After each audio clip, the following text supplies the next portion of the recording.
Hello everyone, welcome back to my YouTube channel. ఈరోజు video ఏంటంటే మడత కాజా ఎలా ప్రిపేర్ చేసుకోవాలో చూద్దాం. ముందుగా 2 కప్స్ మైదా పిండి తీసుకోవాలి. అందులో రుచికి సరిపడే సాల్ట్ అండ్ సోడా ఉప్పు యాడ్ చేసుకోవాలి.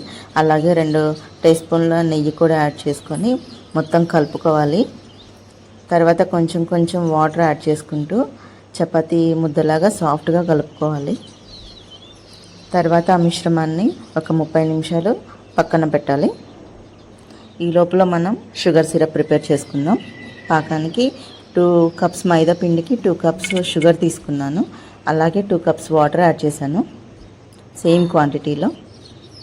అలా మీడియం ఫ్లేమ్లో షుగర్ అంతా కరిగిపోయేలాగా మనం ఉంచుకోవాలి. జస్ట్ మనకు పాకం రావాల్సిన అవసరం లేదండి, షుగర్ కరిగితే సరిపోతుంది. తర్వాత టేస్ట్ కోసం కొంచెం ఇలాచీ పౌడర్ యాడ్ చేసుకోవాలి.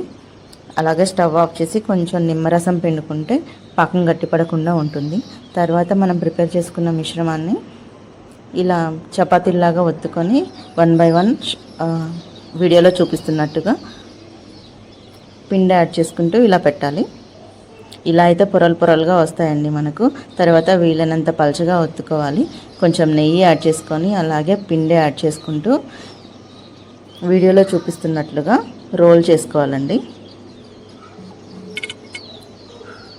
ఇలా రోల్ చేసుకొని లాస్ట్కి కొంచెం వాటర్ యాడ్ చేసుకున్నట్టయితే మొత్తం పిండి విడిపోకుండా ఉంటుంది. తర్వాత చాక్తో ఇలా చిన్న చిన్న కాజాలలాగా కట్ చేసుకోవాలి.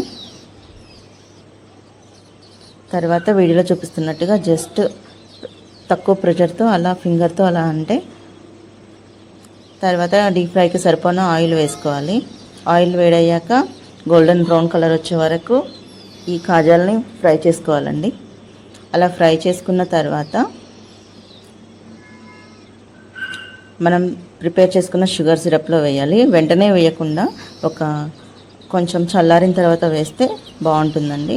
క్రంచీగా అండ్ సాఫ్ట్గా మృదువుగా చాలా బాగుంటాయి కాజాలు. ఒకసారి ట్రై చేయండి. అలా 1 అవర్ అలా సైడ్ ఉంచండి. సో ఆ పాకం మొత్తం కాజాలు పీల్చుకుంటాయండి. Thank you for watching. Please do subscribe for more videos. Thank you.